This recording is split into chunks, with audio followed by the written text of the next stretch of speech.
Varicose veins కి సరైన చికిత్స కోసం సంప్రదించండి ఎవిస్ హాస్పిటల్. నమస్కారం. విష్ణు పురాణం 5వ భాగంలోకి వచ్చాం. మారిష అయోనిజ అయిన మారిషకి ప్రచేతసులు 10 మందికి వివాహం జరిగింది. అయితే ఈ వివాహం జరిగిన తర్వాత ప్రచేతసులకు మారిష యందు బ్రహ్మకి సాటిగా చెప్పదగిన కుమారుడు కలిగాడు. అతడి పేరు దక్షుడు. అతని వల్ల దేవదానవ గంధర్వ సిద్ధ విద్యాధరాది నానాజీవులు, ద్విపద చతుష్పదాది నానాజంతు సంతతి కూడా కలిగింది. ఆ విధంగా దక్షుడు ప్రజాపతి అయ్యాడు అని చెప్పగా మైత్రేయుడు అడిగాడట, బ్రహ్మ యొక్క కుడి చేతి బొటన వేలించి దక్షుడు పుట్టాడని వినికిడి కదా, మరి అతను ప్రచేతసుల కొడుకు అవడం ఎలాగా అని అడిగితే, బ్రహ్మమానస పుత్రుడు దక్షుడు తపోధనులలో అగ్రగణ్యుడు. అతనికి నాశనం లేదు. సృష్టికై ప్రతి మన్వంతరమందు యుగానికి ఒక ప్రజాపతి దక్షనామధేయంతో పుట్టి సృష్టికర్తగా ఉంటాడు. కాబట్టి ఈ మన్వంతరంలో ప్రచేతసుల కుమారుడైన దక్షుని చరిత్ర విస్తరించి చెప్తానని చెప్తున్నారు. ప్రచేతస పుత్రుడైనటువంటి దక్షుడు చాలా కాలం శ్రీహరిని ధ్యానిస్తూ అసాధారణమైన తపస్సు చేసి ఆ దేవుని వల్ల చరాచరభూత సృష్టికి కర్తగా వరం పొంది బ్రహ్మ అనుమతితో ఖేచర భూచరాదిభూత సృష్టి మానసికంగా చేశాడు. మనసులో అనుకున్నాడట, కానీ అది పెరగల. అప్పుడు భార్యా సంబంధం లేక సృష్టి పెంపు జరగదని ఊహించి వరుణపుత్రి అయిన అసిక్నిని పెండ్లాడి హర్యశ్వులు అనే కొడుకులను పెక్కుమందిని కన్నాడు. వారిని సృష్టి కార్యానికి నియోగించాడు. ఆ దశలో వారి పనికి విఘ్నం కలిగించాలని వారి వద్దకు వచ్చి వాళ్ళ దగ్గరికి వెళ్ళాడట, కుమారుల దగ్గరికి. ఏమయ్యా అవివేకం, దేశము కాలము పరిస్థితి తెలియక ఒక మూల కూర్చుని ఏం చేస్తారు, సృష్టికి వెళ్ళండి అని తన దారిన తను వెళ్ళిపోయాడట. అంటే ఈ వచ్చింది ఎవరు, నారదుడు వచ్చి వీళ్ళకి అడ్డం పడ్డాడనమాట. ఈ నారదుడి మాట విని వాళ్ళు నలుదిక్కులా చెదిరిపోయారు. సముద్రంలో కలిసిపోయిన నదుల్లాగా తిరిగి మళ్ళీ రాలేదట. అప్పుడు దక్షుడు మళ్ళీ వైతరిణి యందు కుమారులను కని వారికి శబళాశ్వులు అని పేరు పెట్టి సృష్టి కార్యానికి నియమిస్తే మళ్ళీ మునపట్లాగానే నారదుడు వచ్చి వాళ్ళకి ఏమేమో చెప్పి వెళ్ళిపోయాడు. వాళ్ళు కూడా నారదుడి మాట విని అన్నల్లాగానే చెదిరిపోయారు. ఎక్కడికి పోయారో చెప్పశక్యం కాదట. అందరు కొడుకులు పోయి తిరిగి రాకపోవడంతో ఆ తండ్రికి విచారం కలిగి ఇక చాలా దుఃఖంతో కోపించి తిట్టి మళ్ళీ వైతరిణి యందు 60 మంది కుమార్తెలని కన్నాడట. వారిలో 10 మందిని ధర్ముడు, 13 కశ్యపుడు, 27 చంద్రుడు, 4 అరిష్టనేమి, 2 బహుపుత్రుడు, 2 అంగిరసుడు, 2 కృతాసుడు పరిగ్రహించారు. ఎంతమందిని చెప్పారో చూడండి. ధర్ముని వంశమునందు పుట్టిన వాళ్లలో విశ్వకర్మ శిల్ప విద్యాపారంగతుడు. అప్పటికప్పుడు వివిధ రకాల దివ్యభవన నిర్మాణం చేసే దివ్యశిల్పిగా ప్రసిద్ధుడయ్యాడు. ఆ విశ్వకర్మ కొడుకే త్వష్టకు యొక్క కుమారుడు తపోధనుడు విశ్వరూపుడు. అతని సుతులు 11 రుద్రులు అని చెప్తున్నారు. ఇక కశ్యప ప్రజాపతి సంతానం చూడండి. అదితికి శుక్రుడు చక్రధరుడు పుట్టాడు. చాక్షుష మన్వంతరం యందు దేవగణాలలో ముఖ్యులు 12 ప్రసిద్ధులైన వారు పుట్టారు. వాళ్ళు వైవస్వత మన్వంతరంలో ఆర్యముడు, ధాత, త్యష్ట, పూషుడు, రవి, వివస్వంతుడు, సవిత, మిత్రుడు, వరుణుడు, అంశుడు, భగుడు, తేజుడు అని 12 ఉద్భవించారట. బహుపుత్రునకు 14 మంది మనువులు పుట్టారు. అంగిరసునకు రుచికుడు పుట్టాడు. బ్రహ్మర్షిగా ప్రసిద్ధుడయ్యాడు అతను. కృతాశ్వునకు దేవాయుధాలు కలిగాయి. ఈ అమర సమూహం బ్రహ్మదినమందు ఆయా యుగాలలో యజ్ఞభాగాలకి పుడుతూ ఉంటారు. ఇవన్నీ పురాణంలో చెప్పబడేవి. వీటి వివరాలు మనకు బాగా తెలియదండి, వినడమే. ఇక చెప్పేది విశిష్టమైన భక్త చరిత్ర. ఇదేమిటి, కశ్యపుని 2వ భార్య అయిన దితి యందు హిరణ్యాక్ష హిరణ్యకశిపులు సింహిగా జన్మించారు. సింహిక విప్రజితి అనే రాక్షసుని భార్య అయింది. హిరణ్యకశిపునకు ప్రహ్లాదుడు, అనుహ్లాదుడు, సంహ్లాదుడు, హ్లాదుడు అనే 4 కుమారులు కలిగారు. వారిలో ప్రహ్లాదుడు పరమ భాగవతోత్తముడు. అతని చరిత్ర మనసుకి మాటకి అందని మహనీయ గుణ విశిష్టంతా కలిగి ఉంది. అతని చరిత్ర నాకు అందినంత వరకు చెప్తానన్నారు. హిరణ్యకశిపుడు బ్రహ్మను గూర్చి చాలా కాలం తపస్సు చేసి ముల్లోకాలకు తన దొరతనం కలిగేటట్టుగా బ్రహ్మ వల్ల వరం పొందాడు. సకలలోక భీకరంగా పరిపాలన సాగిస్తూ యజ్ఞభాగాలన్నీ తానే పుచ్చుకునేవాడు. దాంతో దేవతలు సుఖస్థితిగతి లేకుండా అయ్యారు. అలా ఉండగా ఒకనాడు మద్యపానమత్తుడై దివ్యమణిమయ సౌధమునందు కొలువు తీరి గురువులతోటి ఉండి ప్రహ్లాదుని పిలిపించి, కుమారా, గురువులు ఏం చెప్తున్నారు, శ్రద్ధగా రాజనీతి చదువుతున్నావా, ఏది ఒక పద్యం చదువు అనగానే ప్రహ్లాదుడు చదవవలసినదే చదివాడు. అంటే విష్ణు భక్తి కన్నా విష్ణు స్తోత్రం కన్నా నేర్వవలసింది ఏముంటుంది నాయనా అని తేలికగా అన్నాడు. కొడుకు మాట ఆ తండ్రికి శూలం పొడిచినట్టు వినిపించి కోపించి కళ్ళెర్ర చేసి కొడుకుకి దగ్గరలో ఆసనాసీనుడైన గురువుని చూసి, ఏమయ్యా నువ్వు గురువా, జాతికి బ్రాహ్మణుడు గారి నీతి కాదు, పసిపిల్లవాడికి నువ్వు చెప్పే విద్య ఇదా? ధనుజ కంటకుడైన ఆ విష్ణువుని గురించి చెప్తున్నావా?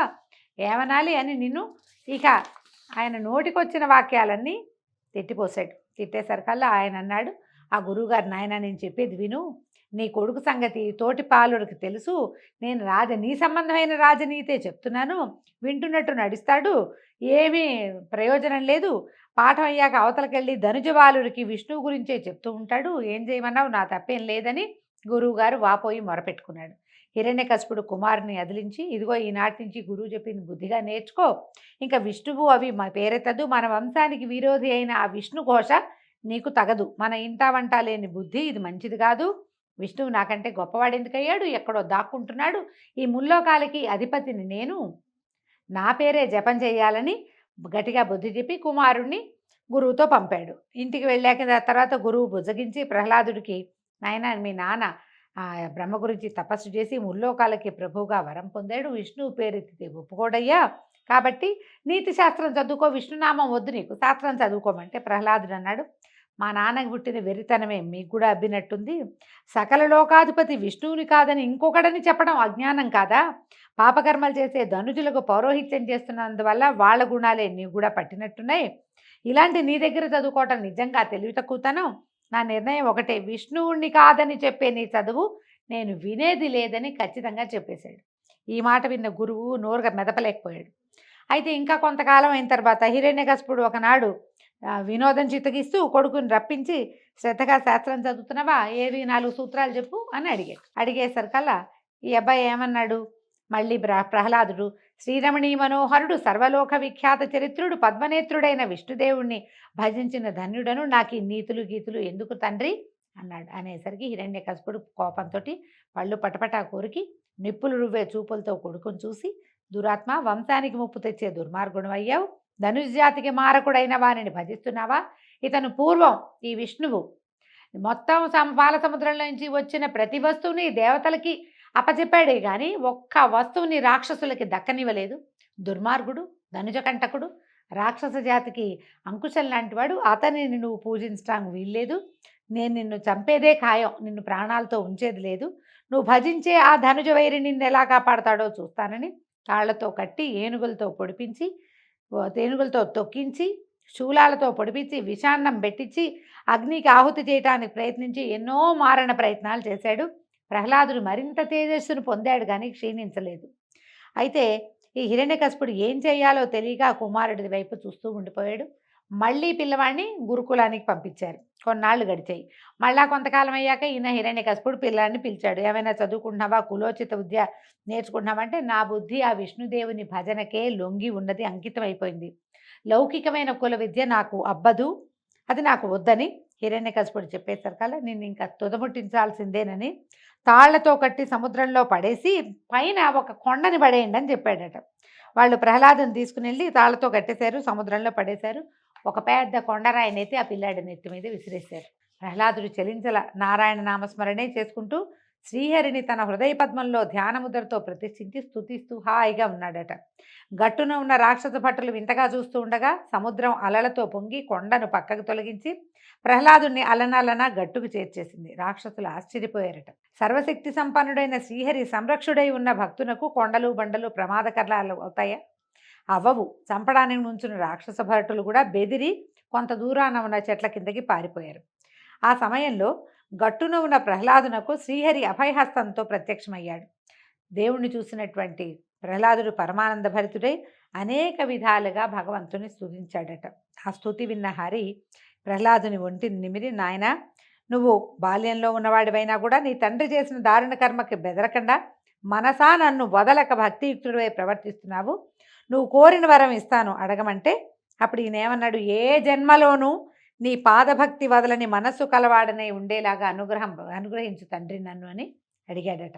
ప్రహ్లాద, నీకు మరి జన్మ లేదు, నీ ఈ ప్రవర్తన విష్ణుభక్తులకు మేల్బంతి అయింది, ముక్తి నీ చేతి బంతి, పాపం నీ చుట్టుపక్కలకు చేరదు, కాబట్టి నా యందు నీ భక్తి గురించి అలా ఉండని ఇంకో వరం కోరుకోమన్నాడు. కోరుకోమంటే ఇప్పుడు ప్రహ్లాదుడు అడిగాడట, నా తండ్రి అహంకారంతో నిన్ను ద్వేషించి నన్ను హింసించాడు, నా ప్రార్థన మన్నించి అతని చెడుదనాన్ని పోగొట్టి పుణ్యాత్ముని చేయవలసిందిగా నా కోరికంటే, సరే నీ తండ్రి పుణ్యమార్గం చేరే మార్గం నేను చూస్తాను, ఇంకో వరం అడుగంటే నేను సంసారినైనా పురుషార్థాలు 4టిని ధర్మ ప్రవృత్తితో నీ భక్తి చేయూతగా సాధించేవాడిని అయ్యేటట్టుగా వరం అనుగ్రహించమని ప్రహ్లాదుడు కోరుకున్నాడట. తథాస్తు అని ఆశీర్వదించి విష్ణుమూర్తి ప్రత్యక్షమై అదృశ్యుడైపోయాడు. ప్రహ్లాదుడు చిట్టి నడకలతోటి నగరంలోకి ప్రవేశించి తండ్రి దగ్గరికి వెళ్ళి నుంచున్నాడు.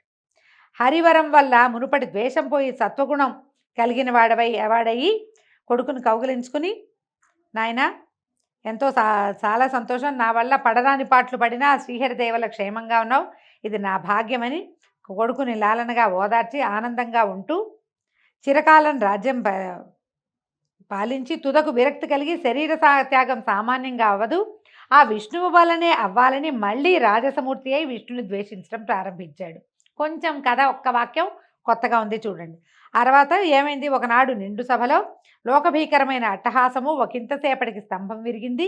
దానిలోంచి నరసింహమూర్తి ఆవిర్భవించి హిరణ్యకశిపుని సంహరించి ప్రహ్లాదుని రాజ్యాభిషిక్తుని చేశాడు. భాగవతంలో కథ ఎట్లా కనపడుతుంది, తండ్రి బెదిరిస్తే ఎక్కడైనా భగవంతుడు ఉంటాడని ఈ స్తంభంలో కూడా ఉండగలడని ప్రహ్లాదుడు చెప్పేసరికి ఆ స్తంభం హిరణ్యకశిపుడు విరగొడితే అందులోంచి నరసింహమూర్తి ఆవిర్భవించాడని చెప్తారు. ఈ విష్ణు పురాణంలో కొంచెం భేదంతో పాఠభేదంతో ఇలా కథ చెప్పబడుతోందన్నమాట. తర్వాత హిరణ్యకశిపుడు నరసింహమూర్తి చేతిలోనే మరణించాడన్నది మాత్రం ధ్రువమే ఇందులో కూడా. తర్వాత ప్రహ్లాదుడు పెరిగి పెద్దవాడై చిరకాలం ధర్మ మార్గాన ప్రజానురంజకంగా పరిపాలించి పుత్రపౌత్రాభివృద్ధితో ఆనందంగా ఉంటూ వైష్ణవ భక్తాగ్రగణ్యుడిగా ప్రసిద్ధుడయ్యాడు. అయితే పౌర్ణమి, అష్టమి, ద్వాదశి, అమావాస్య ఈ 4 తిథులలో ప్రహ్లాద చరిత్ర చదివేవారికి, వినేవారికి, వినిపించేవారికి కూడా అభీష్ట సిద్ధి, గోదాన భూదాన ఫలితము కలుగుతుంది అని చెప్పి ఈ రకంగా ప్రహ్లాద చరిత్రని మైత్రేయుడికి తెలియజేశాడు పరాశరుడు. ఆ ప్రహ్లాదునకు సంతానం ఉన్నారు. విరోచనుడు, ఆయుష్మంతుడు, శిబి, భాస్కరుడు అని 4 కుమారులు.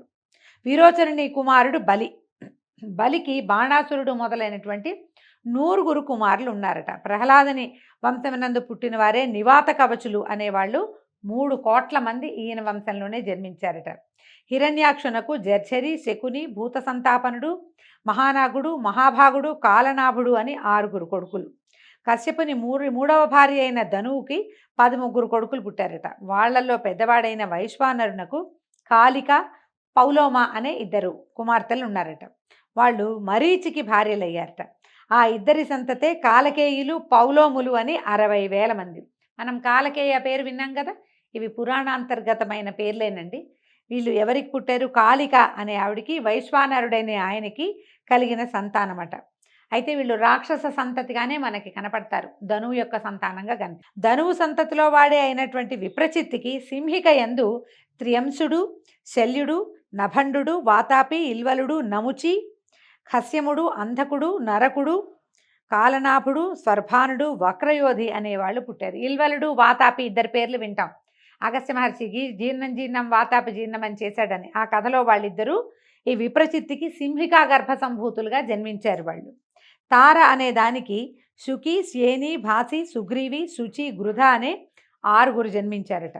శుకికి శుకాలు, శ్యేనికి శ్యేన కపోతాలు, శుచికి జలపక్షులు, సుగ్రీవికి అశ్వ, ఉష్ట్ర, గార్ధబాలు పుట్టాయి. అంటే వీళ్ళ వల్ల తార అనే దానికి శుకి, శ్యేని, భాసి, సుగ్రీవి, శుచి, గృధ అని 6 కలిగారట. ఈ 6లో శుకికి శుకాలు అంటే చిలకలు, శ్యేనికి శ్యేన కపోతాలు, శ్యేనం అంటే డేగ, కపోతం అంటే కపావురము, శుచికి జలపక్షులు, ఈ బాతులు లాంటివి నీటిలో తిరిగే పక్షులట. తర్వాత సుగ్రీవికి అశ్వ, ఉష్ట్ర, గార్ధబాలు, అశ్వం అంటే గుర్రము, ఉష్ట్రం అంటే ఒంట, గార్ధమం అంటే గాడిదలు కలిగాయి. అంటే ఈ వీళ్ళకి మానవ సంతతికే వీళ్ళల్లో కొన్ని వరప్రభావం వల్ల జంతుజాలం కూడా, పక్షులు అవన్నీ కూడా వీళ్ళకే కలిగినాయి అన్నమాట. వినతకు అనూరుడు, గరుడు పుట్టారు. గరుడు సర్పాసనుడు, విష్ణువుకి వాహనమయ్యాడు. అనూరుడు సూర్యుడికి రథసారథిగా మారాడు. సురసకు 1000 లెక్కను విషపూర్ణములైన సర్పాలు పుట్టాయి. కద్రువకు శేష, వాసుకి, కాలనాభ, శంఖ, పద్మ, మహాభోగ, శంభ తక్షకాదులు 1000 మంది నాగరాజులు పుట్టారు. వీళ్ళందరూ గరుత్మంతుడికి వసులయ్యారు. క్రోధవశ అనే దానికి క్రోధమూర్తులు, పెద్ద పెద్ద కోరలు కలిగినటువంటి క్రూర జంతుజాలాలు పుట్టాయి. సురభికి గోవులు, మహిషాలు పుట్టాయి. ఇలకు యక్షరాక్షసులు పుట్టారు. మునికి అప్సరో గణాలు జన్మించాయి. అరిష్ట సంతతి గంధర్వులు. కశ్యప వంశం ఇలాగా అనేక సహస్ర సంఖ్యను పుత్రపౌత్రాభివృద్ధి కలదై స్థావర జంగమ రూపాలతో లోకములందు నిండి ఉన్నది. ఇదంతా స్వారోతిష మన్వంతరమునందు శ్రీనాథుని రాజసగుణ కల్పితమైనటువంటి సృష్టి. అదితినందనుడైన ఇంద్రుని వజ్రాయుధమునకు దైత్యదానవ సమూహం బలికాగా దితి దుఃఖిస్తూ కశ్యపుణ్ణి చాలా కాలం సంతతి కోర్కెతోటి నిరంతరం సేవించింది. అది వైవస్వత మన్వంతరం. ఆమె సేవకు మెచ్చినటువంటి కశ్యపుడు ఏమి నీ కోరిక అని అడిగితే ఇంద్రుణ్ణి చంపి శచితో సహా దేవరాజ్యాన్ని ఏలే కొడుకుని ప్రసాదించునాథ అని అడిగిందట. అడిగితే శుచిగా ఉంటూ నియమంగా వ్రతం చేస్తూ ఉండు, నీ కోరిక కలిగిన ఎట్లాంటి కోరిక ఉందో అటువంటి కుమారుడు కలుగుతాడని చెప్పింది. అశుచిగా ప్రవర్తిస్తే గర్భం నశిస్తుందని కశ్యపుడు పుత్రదానం చేసి వెళ్ళిపోయాడు. ఈ దితి సకల విధ నియమాలు పాటించి ప్రవర్తిస్తే గర్భవతి అయింది. ఇంద్రుడికి దితి కోరిక తెలిసి కపటపు భక్తితోటి సవతి తల్లికి సేవ చేస్తూ ఉండేవాడు. అమ్మ నువ్వు గర్భాల సత్తతో ఉన్నావు, నీకు నేను సేవ చేస్తానని చెప్పి ఆమె దగ్గరే ఉండేవాడు.